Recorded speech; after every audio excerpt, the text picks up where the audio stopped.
आज भारत के उस वर्ग की बात करेंगे जिसकी सब मजाक उड़ाते हैं।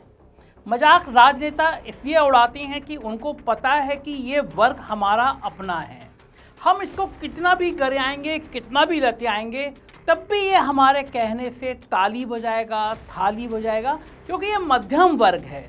मध्यम वर्ग को कितने ही लात मारेगी सरकार को लगता है ये कहाँ जाएगा। और इस देश में अगर सबसे बुरा हाल किसी का है तो वो मध्यम वर्ग का है। और आज कहानी ये मेरी, तथ्य मेरे उसी मिडिल क्लास फैमिली के लिए। नमस्कार, मैं हूं संजय शर्मा, आप देख रहे हैं 4PM न्यूज़ नेटवर्क। बचपन की एक घटना याद कीजिए, जब खेलने के लिए टीम बांटी जाती थी और केवल एक बच्चा रह जाता था तो उसे बीच का बिच्छू बोल दिया जाता था। उसे लालच दिया जाता था कि तुझे दोनों तरफ से बैटिंग मिलेगी, और होता यह था कि बेचारे को बस दोनों तरफ फील्डिंग करनी पड़ती थी। ऐसे ही बीच में फंसने की दुख भरी कहानी इस देश में मध्यम वर्ग यानी मिडिल क्लास की है, जिससे काम तो सबसे ज़्यादा लिया जाता है लेकिन सुविधा के तौर पर मिलता उसे सबसे कम है। पिछले 10 सालों से देश की मोदी सरकार ने मिडिल क्लास से टैक्स लेने के मामले में जितना सताया है, उसे जितना परेशान किया है, और सुविधाएं देने के मामले में जिस कदर अनदेखा किया है, इससे पहले शायद ही कभी हुआ हो। कुछ दिन पहले जब मनमोहन सिंह जी का निधन हुआ तो व्हाट्सएप और बाकी सोशल मीडिया पर उन्हें श्रद्धांजलि देने वालों की बाढ़ आ गई। ये बेचारी मिडिल क्लास ही थी जो उन्हें याद कर रही थी। वो मिडिल क्लास के हीरो थे। हीरो इसलिए थे क्योंकि 90 के दशक में मनमोहन सिंह उदारीकरण की नीति लाए और इस देश के मिडिल क्लास ने अपनी इनकम पहली बार बहुत तेजी से बढ़ती हुई अपने बच्चों के लिए इंजीनियरिंग, मेडिकल जैसी पढ़ाई और बढ़िया नौकरी का सपना साकार होते देखा। फिर 2008 में जब पूरी दुनिया मंदी की मार झेल रही थी, उस वक्त भी भारत देश मनमोहन सिंह जी के नेतृत्व में बढ़िया तरक्की कर रहा था। लेकिन फिर आया 2014 का साल, जिसे कुछ अंधभक्त असली आज़ादी का साल भी कहते हैं। जी हाँ, बकवास करने की असली आज़ादी 2014 में ही तो आई। झूठ और नफरत फैलाने की व्हाट्सएप यूनिवर्सिटी 2014 के बाद ही तो बनी है। नोटबंदी के नाम पर मिडिल क्लास महिलाओं की जमा पूंजी जब्त करने की आज़ादी सरकार को 2014 के बाद ही मिली। 10 सालों में कितने चुनाव आए और कितने चुनाव चले गए। कभी आरक्षण का मुद्दा बना, कभी गरीब आदमी का मुद्दा बना, कभी इलेक्शन कश्मीर और धारा 370 के नाम पर लड़ा गया, कभी राम मंदिर के नाम पर लड़ा गया, कभी हिंदू मुसलमान के नाम पर लड़ा गया, मगर बेचारे मिडिल क्लास आदमी का घर और खर्चा कभी किसी चुनाव का मुद्दा नहीं बना। मिडिल क्लास के लिए कोई भी वादा नहीं किया गया। दिल्ली के आने वाले चुनाव में पहली बार मिडिल क्लास, उसकी खुशी और उसकी इच्छाएं एक मुद्दे के तौर पर उभरी हैं। 2 दिन पहले अरविंद केजरीवाल ने बाकायदा 15 मिनट की एक वीडियो बनाई, जिसमें उनके हिसाब से मिडिल क्लास कौन है, क्यों दुखी है और उसके लिए क्या होना चाहिए, इन विषयों पर अपनी बात रखी। मैं तो इसी बात से बहुत खुश हूँ कि हमेशा वादों की राजनीति के बीच में खाली हाथ रह जाने वाली मिडिल क्लास के बारे में कभी किसी नेता ने सोचा तो सही, बात तो की। क्या केजरीवाल जो मिडिल क्लास के बारे में कह रहे हैं वो सही है, या फिर क्या मिडिल क्लास के मुद्दे केजरीवाल के वादों से कुछ अलग हैं? देखते हैं आज की इस वीडियो में। मिडिल क्लास में वाकई कौन लोग आते हैं, उनकी कितनी आय है, इसका कोई सीधा फार्मूला तो नहीं है। लेकिन अरविंद केजरीवाल ने मिडिल क्लास में जिन कामकाजी लोगों को गिनाया, वो परिभाषा ठीक जान पड़ती है। आप भी देखिए। आखिर ये मिडिल क्लास कौन है? टीचर हैं, डॉक्टर हैं, आईटी प्रोफेशनल्स हैं, इंजीनियर्स हैं, अकाउंटेंट हैं, बैंकर हैं, दुकानदार हैं, लॉयर्स हैं। इन जैसे हजारों सामान्य लोग जो मिलके हमारा देश चलाते हैं, ये मिडिल क्लास है। तो मोटा मोटा अगर हम माने तो महीने के 50,000 से 2.5 लाख रुपए महीना तक कमाने वाले परिवार को मिडिल क्लास मान लेते हैं। इनकम को 2.5 लाख रुपए महीना तक ले जाने का मकसद उन परिवारों को शामिल करना है जहां एक से ज़्यादा सदस्य काम करते हैं। इस श्रेणी के ज़्यादातर लोग सैलरी क्लास में आते हैं या कोई छोटा मोटा व्यापार करते हैं। ये मिडिल क्लास कार चलाते हुए तो दिखते हैं, मगर उन पर कारों का लोन होता है। शहर में बड़ी मुश्किल से फ्लैट तो ले लेते हैं, मगर उसकी भी लोन की किश्त जाती है। किसी तरह उसी स्कूल में अपने बच्चे को पढ़ने भेज देते हैं जहां अमीरों के बच्चे आते हैं, लेकिन महीने का आखिर आते आते बैंक अकाउंट में कुछ भी नहीं बचता। ये घूमने भी जाते हैं, लेकिन पैसा जोड़कर साल में एक बार गोवा या फिर हर तीसरे चौथे महीने गाड़ी में दिल्ली से नैनीताल चले जाते हैं। ये वो श्रेणी है जो पढ़ी लिखी है, मेहनती है, अनुशासन में रहती है, और अगर मोदी सरकार इन्हें शोषित करना बंद कर दे तो ये अमीर भी हो सकती है। कुल मिलाकर इनकम की कैटेगरी में मिडिल क्लास की वही हालत है जो समाज की कैटेगरी में दलित वर्ग की, जिसको आगे बढ़ने के मौके बस दिखाने भर के लिए दिए जाते हैं। और ये मिडिल क्लास को मोटे तौर पर कैसा निचोड़ा जा रहा है, ये भी अरविंद केजरीवाल ने बहुत सटीक शब्दों में बताया है। सुनिए। लाखों करोड़ों की संख्या में मिडिल क्लास टैक्स भर भर के देता है देश चलाने के लिए, लेकिन बदले में मिडिल क्लास को क्या मिलता है? कुछ नहीं। भारत का मिडिल क्लास सरकार का सिर्फ और सिर्फ एक एटीएम बन के रह गया है। सच बात तो यह है, the Indian middle class is victim of tax terrorism. इन्होंने जो कहा उसमें दो शब्द गौर करने लायक हैं, सरकार का एटीएम और टैक्स टूरिज्म का विक्टिम। इसमें कोई दो राय नहीं है कि सरकार को देश चलाने के लिए टैक्स चाहिए। टैक्स चाहिए भी, जरूरी भी है, मगर टैक्स देकर सुविधा मिलने के अनुपात की बात करें तो मिडिल क्लास से टैक्स इस कदर वसूला जाता है कि सच में लगता है कि सरकार उसे एटीएम की तरह मान बैठी है, पैसा निकालने की मशीन। और ये टैक्स टेररिज्म जैसा, आतंकी जैसा इसलिए लगता है क्योंकि उस लेवल की सुविधा कभी भी दी नहीं जाती है। एक गरीब आदमी का सपना रोटी, कपड़ा और मकान होता है। मिडिल क्लास भी यही चाहता है, बस इस सपने में क्वालिटी भी चाहता है। रोटी मिले तो आटा ऑर्गेनिक हो, पेस्टिसाइड ना हो, कपड़ा मिले तो जल्दी ना फटे, मकान खरीदे तो धोखा ना हो जाए, बिजली पानी की सुविधा हो, आसपास गंदगी ना हो, हवा साफ हो। और क्या इस तरह की क्वालिटी की इच्छा रखना गलत है? ये बिल्कुल भी गलत नहीं है, क्योंकि ये क्लास ही देश को आगे बढ़ाती है। बच्चे पढ़ाने वाला टीचर हो या फिर इलाज करने वाला डॉक्टर, पुल बनाने वाला इंजीनियर हो, देश के बॉर्डर पर बैठा सेना का अधिकारी, घर तक सामान पहुंचाने वाला छोटा व्यापारी, ये सब मिडिल क्लास ही तो हैं। देखिए, गरीब की मेहनत से देश रुकता नहीं है और मिडिल क्लास की मेहनत से देश आगे बढ़ता है। लेकिन जब मिडिल क्लास अपनी महीने भर की मेहनत के बाद जब बैंक में कमाई लेने जाता है तो 10 से 30% के बीच में कमाई काट कर मिलती है। इनकम टैक्स के नाम पर ये 30% काट लिया जाता है और उसी बैंक में सुविधा के नाम पर उसे कुर्सी भी नहीं मिलती है, लाइन और भीड़ मिलती है। फिर इस कटी हुई कमाई से जब घर के बाहर कुछ भी खरीदने निकलता है तो अलग अलग तरह के टैक्स उसे घेर लेते हैं।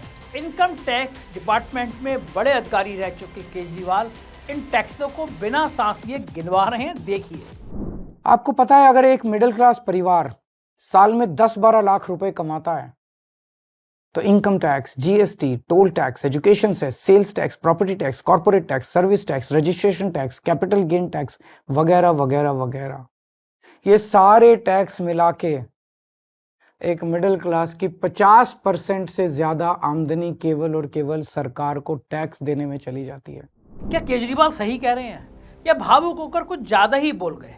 क्या सच में मिडिल क्लास आदमी अपनी सैलरी का लगभग 50% टैक्स में दे देता है?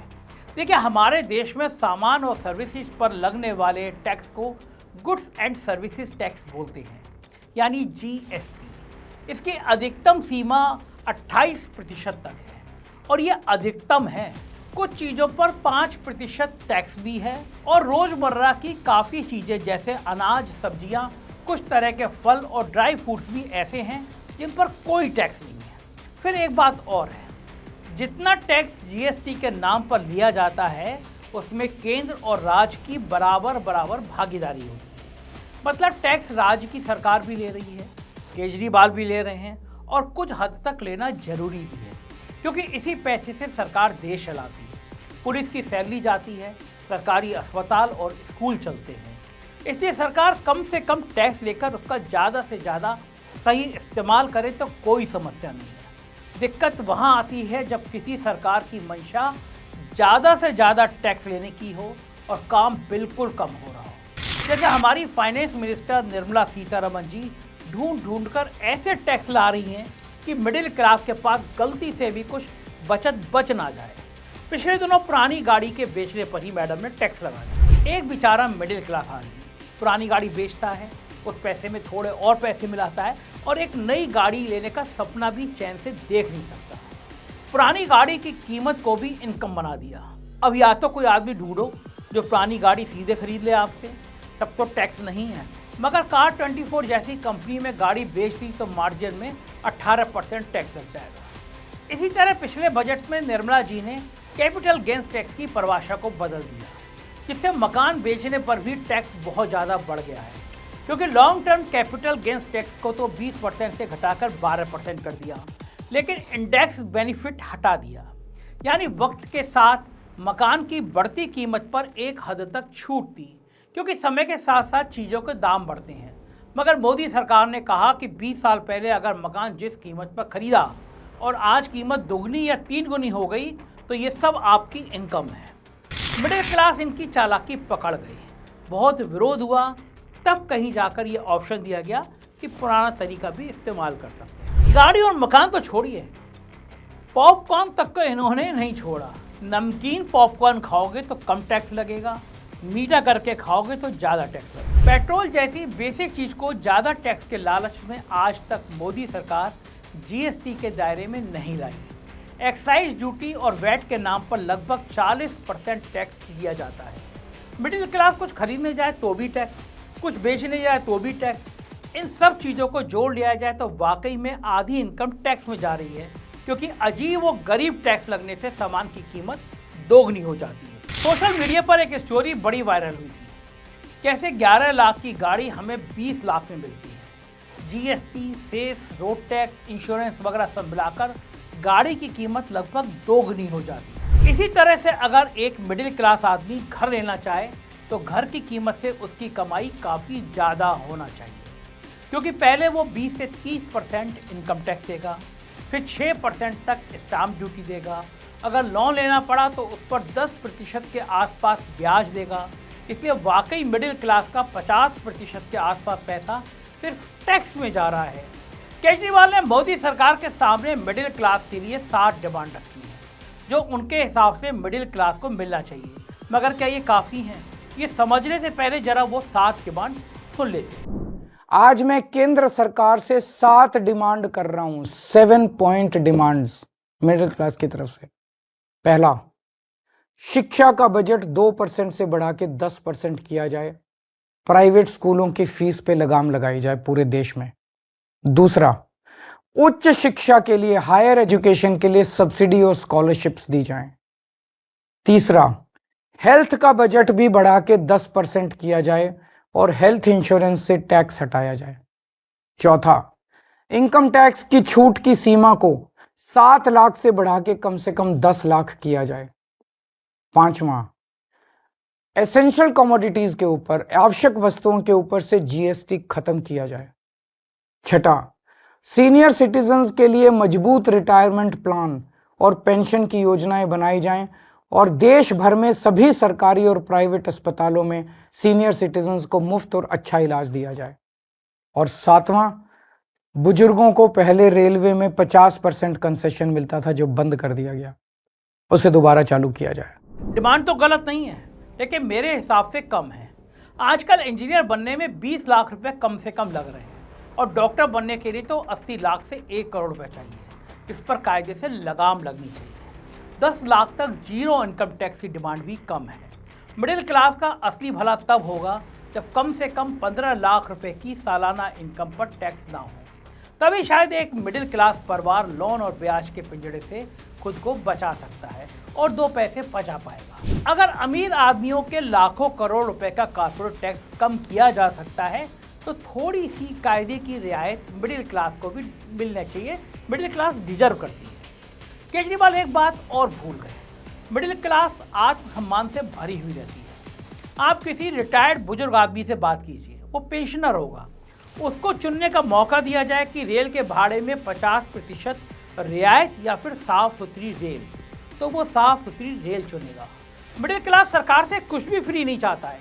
वो कहता है कि देश में विकास में योगदान दूंगा, अपना पूरा दूंगा, मेहनत करूंगा, टैक्स भी दूंगा, मगर वो विकास देखे तो सही। हमारे देश का मिडिल क्लास चाहे किसी भी शहर में रहता हो, इतना टैक्स देने के बावजूद उसे मिलता क्या है? सड़कों में गड्ढे हैं।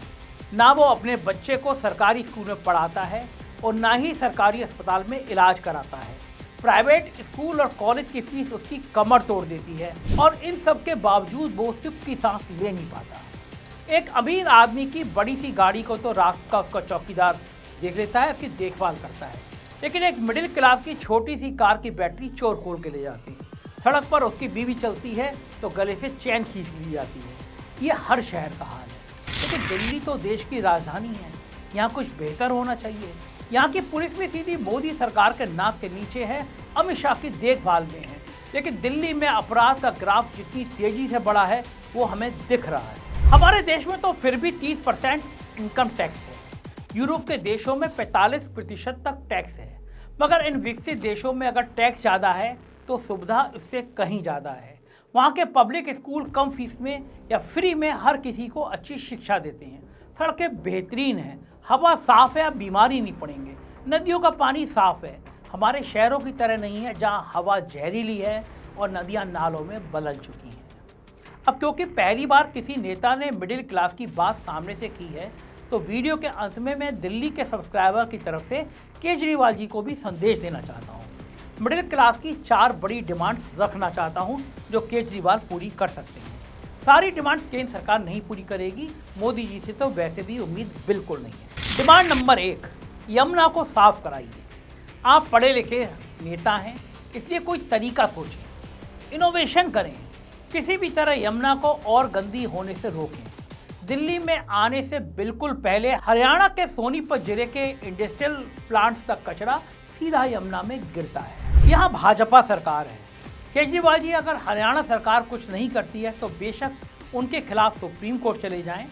साथ ही दिल्ली के अंदर छोटे बड़े नाले हैं जिनका पानी बिना किसी ट्रीटमेंट के सीधे यमुना में गिर रहा है। इन सब नालों के पानी को पहले ट्रीटमेंट प्लांट से गुजरना चाहिए। ये जिम्मेदारी दिल्ली सरकार की होना चाहिए। डिमांड नंबर 2, दिल्ली की सड़कें। दिल्ली अपनी चौड़ी और अच्छी सड़कों के लिए जानी जाती थी, लेकिन अब गड्ढों के लिए मशहूर हो। केजरीवाल ने पिछले 3 महीनों में सड़कों पर काम किया है, मगर वो काफ़ी नहीं है। अभी और काम की जरूरत है। खासकर दिल्ली देहात के ग्रामीण इलाकों की सड़कें बहुत ज़्यादा खराब हैं। डिमांड नंबर 3, साफ सफाई। मोदी का स्वच्छ भारत अभियान तो बस 2 अक्टूबर को कैमरे के सामने झाड़ू लगाकर शुरू होता है और वहीं ख़त्म हो जाता है। लेकिन जगह जगह कूड़ेदान और शौचालय तो केजरीवाल भी बनवा सकते हैं और बनवाने भी चाहिए। दिल्ली की छोटी सड़कों के किनारे थैलियाँ और कूड़े पड़े रहना अब आम बात है, वो रोज़ साफ होना चाहिए। दिल्ली में हरियाणा की तरफ से घुसें तो बरसुआ में कूड़े का पहाड़ है और उत्तर प्रदेश की तरफ से एंटी पर ही गाजीपुर का कूड़े का पहाड़। केजरीवाल की तारीफ करनी होगी कि इन पहाड़ों की ऊंचाई काफ़ी हद तक कम तो हुई है, लेकिन इनका खत्म होना अभी भी बाकी है। अगर केजरीवाल या कोई भी पार्टी दिल्ली की मिडिल क्लास का सच में प्यार चाहती है तो वेस्ट मैनेजमेंट पर भी ध्यान दिया जाना बहुत ज़रूरी है। डिमांड नंबर 4 और सबसे ज़रूरी डिमांड, साफ हवा। दिल्ली की हवा खराब होती, कोई पटाखों को दोष दे देता है तो कोई दूसरा पटाखों से पहले पराली जलाने की बात करता है, फिर कारों पर बात आ जाती है। मिडिल क्लास आदमी बेचारा 3 और 4 के फेर में फंसा रहता है। कभी गाड़ी निकाल पाता है, कभी बेचारा गाड़ी के बिना चलने को मजबूर हो जाता है। गाड़ी के धुएं से लेकर पराली तक हर कोई समस्या में भागीदार है, लेकिन कोई बड़ा परिवर्तन नहीं हुआ है। हर साल जब खराब हवा के महीने आते हैं, चारों तरफ बस चर्चा होती है और फिर कुछ होता नहीं है। सड़कों पर धूल, फुटपाथ की कमी से फैली मिट्टी और कंस्ट्रक्शन में उड़ता रेत भी प्रदूषण के लिए जिम्मेदार है। इनको तो कम से कम राज्य सरकार के लेवल पर ठीक किया जा सकता है। वैसे तो मैं दिल्ली का रहने वाला नहीं हूँ, लेकिन महीने में कई दिन दिल्ली में गुजारता हूँ। पत्रकारिता के चलते आता जाता रहता हूँ। ग्राउंड की रिपोर्टिंग करते हुए और लोगों से बातचीत करने के बाद मैं कह सकता हूँ कि दिल्ली की मिडिल क्लास के लिए साफ हवा, साफ पानी, सड़कें, सफाई और टैक्स में राहत इस चुनाव के बड़े मुद्दे हैं। वैसे तो हर शहर के मिडिल क्लास के भी यही मुद्दे हैं। अगर आप मेरी बात से सहमत हैं तो मुझे कमेंट करके बताइएगा।